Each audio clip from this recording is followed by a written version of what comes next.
क्या फॉर्मेट्स होते हैं ऑडियो वीडियो जो आप बनाते हो, किस तरीके से एक्सपोर्टिंग हुआ करती है, सारा कुछ समझते हैं।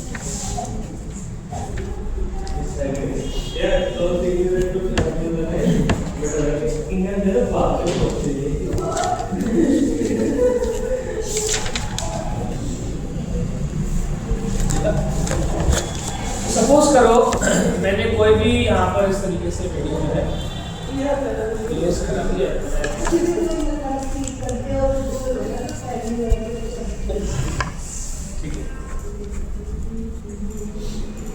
ना। सिंपली वीडियो को प्लेस कराने के बाद एक चीज होती है आई एंड ओ, जो अपन समझ चुके हैं, इन और आउट।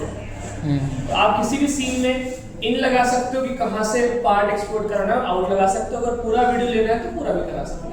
तो मैं काम करता हूँ, थोड़ा सा वीडियो सिलेक्ट कर देता हूँ। कैसे किया था ऑडियो एडिटिंग, वापस समझा देता हूँ एक बार। आप कोई भी ऑडियो का पार्ट लेते हो, फॉर एग्जांपल मैंने ये डायलॉग लिया। Reports are saying the global UI/UX market is already above $12 billion. इतना सा मुझे सीन लेना है, मैंने इसको कंट्रोल के से कट किया और यहाँ से भी कंट्रोल के से ये सीन हटा रहा हूँ, ये सीन। अब ऑडियो में एक बात बड़ी आती है इम्पोर्टेंट। अभी तो चलो वीडियो के साथ है, कल को क्या होगा, आप जब माइक से रिकॉर्ड करोगे तो उसकी ऑडियो अलग बनेगी और आप जैसे रिकॉर्ड करोगे उसकी ऑडियो अलग बनेगी। तो हेडिंग लिखेंगे सिंक्रोनाइज।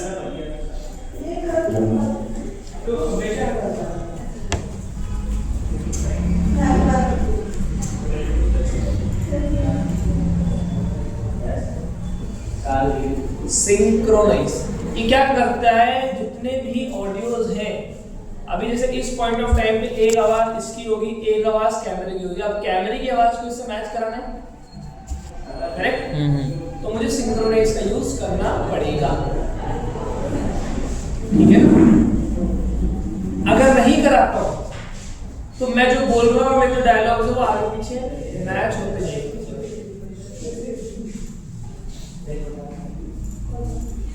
तो एग्जांपल समझते हैं ना। इसी ऑडियो को मैं एक्सपोर्ट करता हूं अलग लेयर के तौर पे।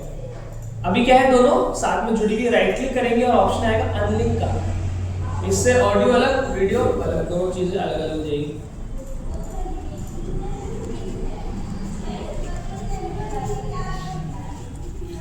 अब इसी ऑडियो को मैं थोड़ा सा ये मान लो एक्सपोर्ट कराना चाहता हूं जिसकी ड्यूरेशन भी अलग है, समझ रहे हो? इसका एक अलग ही ऑडियो जो ज्यादा रिकॉर्ड हुई है, ये अलग ही ऑडियो ज्यादा रिकॉर्ड हुई है। नाउ व्हाट आई वांट कि दोनों को बराबर अलाइन कराना है, ठीक है? तो लिखेंगे सेलेक्ट बोथ ऑडियो, इसको सेलेक्ट किया, राइट क्लिक किया और एक ऑप्शन आएगा सिंक्रोनाइज।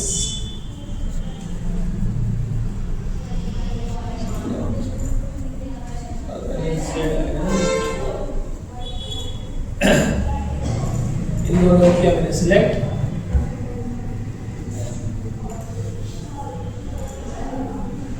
ये पूछेगा कौन से ट्रैक के हिसाब से करना है, तो मैंने ले लिया भाई ट्रैक 1 के हिसाब से ट्रैक 2 को एडजस्ट कर दो, ओके कर दिया। तो आप देखोगे कि जो एक्चुअल ऑडियो A1 में थी वो एग्जैक्ट मैच किससे कर रही है, अब मतलब टाइमिंग मैच हो गया। हालांकि मैंने तो एक ही ऑडियो ली है, बट आपके केस में 2 ऑडियो होगी, एक खराब कैमरे की और एक सही माइक की। तो वो क्या होगा, A1 में रखी होगी आपकी, मान लेते हैं खराब ऑडियो कैमरे के साथ जो कनेक्ट होके आएगी, उसको तो अनलिंक कर देना, और जो सही माइक की ऑडियो होगी उसमें लिंक अलग लेयर के तौर पर आएगी। तो दोनों को सेलेक्ट कर दो। लोग ये काम मैनुअली करते हैं कि भाई फेस से लिप सिंक मैच किया, एक्चुअली में ऐसा करना नहीं होता। आप ये कर दो अपने आप, देखो दोनों वीडियो बराबर आ गए। अब उससे फर्क नहीं पड़ता कि वीडियो ऑडियो अलग तरीके से रिकॉर्ड हो, कैसे भी वो वेव्स को मैच कराने की कोशिश करता है, और जैसे मैच कराता है आपका इस तरीके का आउटपुट बन जाता है। समझ नहीं बात? ठीक है, मैं तुम्हें ये एक इसके सैंपल से भी समझाऊंगा कि एक इससे अपन रिकॉर्ड कर रहे हैं, एक इससे कर रहे हैं, उसकी आवाज अलग आ रही है, इसकी आवाज अलग आ रही है, और फिर तो तुम्हें समझ और बेटर तरीके से समझ। जिसकी खराब होगी उसको डिलीट कर देंगे, फिर वो हटा देंगे। सिर्फ नहीं, कैमरा की सिर्फ इसलिए काम में आती है कि एक बार मैंने इसको जब सेट करा दिया ना, ये कैमरा और इसकी जुड़ी हुई रहती है, जैसे ही सेट हुई अब इसका कुछ काम नहीं, फिर डिलीट करा दो। और फिर इसको और इसको कर देते हैं हम लिंक कर देते हैं ना, वो उसका ऑप्शन आता है, राइट क्लिक करोगे आप यहाँ पर ऑप्शन आएगा लिंक। अब एक अलग ऑडियो से जुड़ चुकी है जो कि पहले दूसरे से कनेक्टेड थी। समझ में आया ना? अगर मैं इन लगाता हूँ और लगाता हूँ आउट, एक्सपोर्टिंग समझ लो कैसे वीडियोस अब आप एक्सपोर्ट करना समझोगे। फाइल में जाना, वहाँ आएगा ऑप्शन एक्सपोर्ट और वहाँ मीडिया। एक्सपोर्ट में बहुत सारे ऑप्शन होते हैं।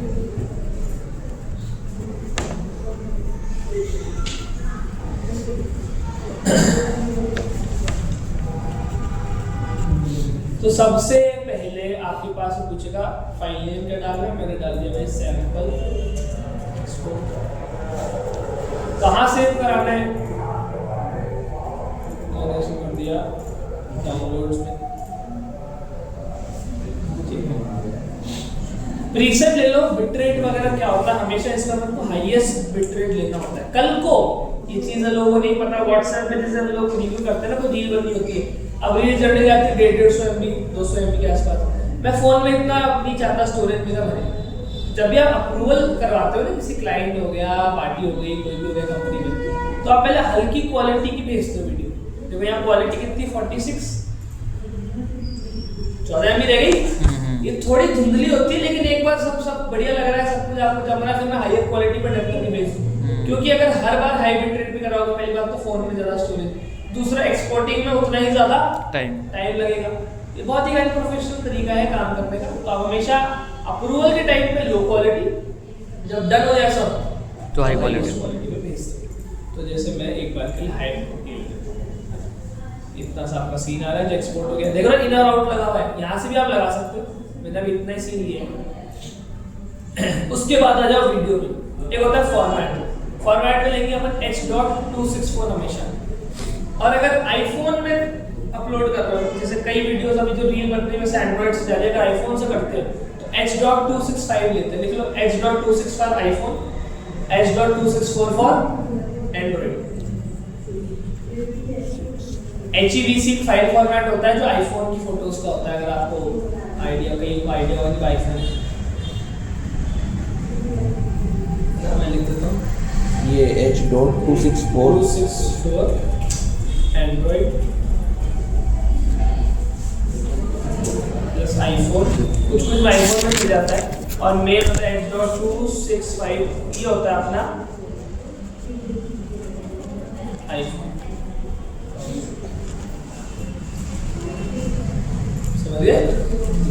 तो कई ऐसी वीडियोस होती है, तुमने पता नहीं ऑब्जर्व किया होगा कि सर ये खुलती है लेकिन मेरे फोन में सेव नहीं होती है।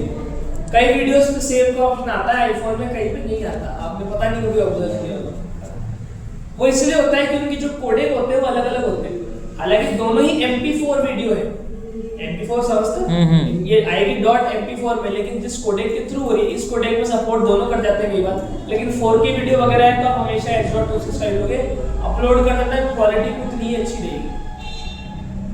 समझ में आया? तो अभी मैं MP4 नॉर्मल लेकर आ जाओ वीडियो के अंदर। इसमें कई सारे ऑप्शन होता है। आपको लग रहा है एंड मौके पे सर नहीं 4K नहीं 1080 की वीडियो चाहिए, तो आप इसको हटा के लिख भी सकते हो। तो आपकी जो वीडियो चाहे 4K की, वो एक्सपोर्ट 1080 में हो जाती है। कई बार ऐसी भी रिक्वायरमेंट, बिटरेट वो नहीं है, बिटरेट तो 4K है, लेकिन पिक्सल क्वालिटी कम हुआ, साइज छोटा नहीं हुआ। इसमें वीडियो का साइज भी छोटा बड़ा अपन सेट कर सकते हैं। समझ रहे हो? तो यहाँ पर आप ले सकते हो कि भाई यू अल्ट्रा HD है, ये अल्ट्रा HD नहीं चाहिए मुझे चाहिए थोड़ा सा, मान लो फुल HD चाहिए, HD चाहिए, SD मतलब 480p। तो आप चाहो इन फ्यूचर तो वो भी कर सकते हो। ये भी बहुत एक इंपॉर्टेंट फीचर है। FPS मान लो पूरी एनिमेशन बन गई 60 FPS की, अगर सब तो नीड नहीं चॉइस पे कर दो तो आप इसको बाद में भी समझ रहे हो अपने अकॉर्डिंगली। अब देखो इसमें कितने तक FPS आ रही है, 300 FPS तक डाल सकते हैं। और उसके लिए वीडियो भी इतने FPS के पता चले अगर 300 लेते हो लेकिन वीडियो अटके, उसके खुद की वीडियो के अंदर ही FPS नहीं है, ये भी एक बात होती है। तो आप वो भी कर सकते हो। ठीक है, एस्पेक्ट रेशियो सब कुछ अपन एज इट इज रखते हैं। और यहाँ पर मोड दिख रहा है, इस पर और आना, ये एक ऑप्शन आता है मैक्सिमम डेप्थ, इस पर टिक लगा दो। renders the file at the maximum bit depth supported by the format setting defined regardless of the bit depth of the source file।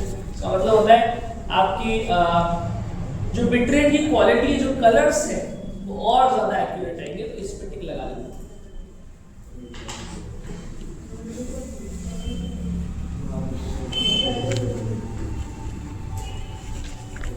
Maximum render quality का मतलब ये होता है कि वीडियो के अंदर और डेटा सेव होता है, तो कल को इन केस लग जाए बढ़ाना है थोड़ा साइज, तो उतनी नहीं फटती। एक तरीके से फोटो खींचिए, दो तरीके होती है, एक होता है जिसपे उतनी जूम इन करते हैं और फटने लग जाती है, एक होता है इसको जूम इन करते हैं, लोड होती है, वापस सही रेजोल्यूशन आते हैं। हमने देखा है ऐसी फोटोज होती है, वही वीडियो है कि बढ़ाओगे तो थोड़ा कंट्रोल देगा कि साइज बढ़ रहा है, तो भी क्वालिटी मेंटेन रखती है। तो इसको भी हमेशा हम टिक लगाते हैं। टाइम जरूर बढ़ जाता है कुछ सेकंड से, लेकिन जरूरी होता है। इसलिए करते हैं कि सोशल मीडिया पे या यूट्यूब है, बड़ी स्क्रीन पे भी देखें तो बड़ी स्क्रीन के हिसाब से सेट हो जाए, छोटे लैपटॉप पे चलाओ छोटे से सेट हो जाए, इसका ये कारण है। अल्फा पे टिक मत कर देना, अल्फा मतलब होता है पीएनजी, आर पार जो वीडियो थी ना पीएनजी तरीके से, उसको कुछ नहीं करना भी।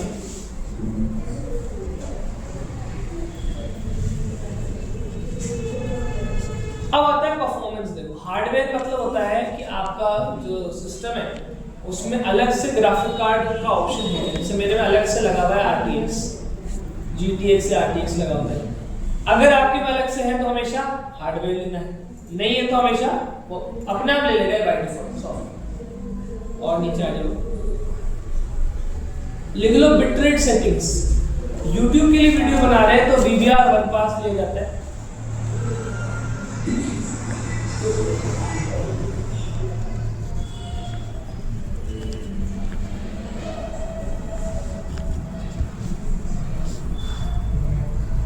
अगर आप बना रहे हो इंस्टा रील, क्योंकि इंस्टा क्या करता है क्वालिटी को कंप्रेस कर देता है, तो आप हमेशा लोगे VBR 2 पास।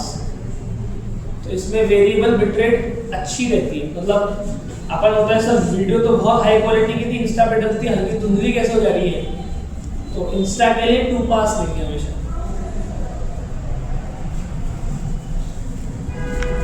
YouTube के लिए 1 पास।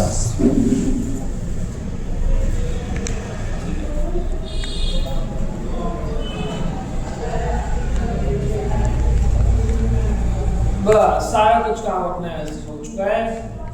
Rec 709 प्रोग्रेसिव वगैरह, एक्सपोर्ट पे क्लिक करें। ये क्या ऑप्शन आ रहा है सर आपके? बेसिकली क्या होता है, एक टाइम पे अगर एक से ज्यादा वीडियोस को एक्सपोर्ट कराना हो तब हम इस ऑप्शन का यूज करते हैं। ये अपन तब समझेंगे जब मल्टीपल ऐसे कंपनीज में काम होता है, आज की 4 रील बना दी और एक्सपोर्ट करके छोड़ दिया, तो वो पूरी रात भर में सारी एक साथ हो जाती है। ऐसा नहीं होता एक बनाई 1 घंटा एक्सपोर्ट हो रहा है तब कुछ और काम करना है। आप क्या करोगे, एक साथ पूरी वीडियो बन गई, अब एक्सपोर्टिंग पे इसको लगा के छोड़ दो। तो ये काम होता है मीडिया इनकोडर का, है ना। एक ऐसा सॉफ्टवेयर है, इस वीडियो को उठा के वहां भेज देगा, वहां एक्सपोर्टिंग चल रही है मशीन की। कंपनी में ऐसा होता है जैसे 10 कंप्यूटर है, एक अलग कंप्यूटर एक्सपोर्टिंग के लिए, यहाँ से फाइल उसमें भेज दी, मैं काम कर रहा हूँ, एक्सपोर्ट हो रहा है, ऐसे काम होता है। अभी तो ऐसा कोई रिक्वायरमेंट है नहीं, मैं नॉर्मल एक्सपोर्ट कर देता हूँ। इतना सा वीडियो आपका एक्सपोर्ट होता है।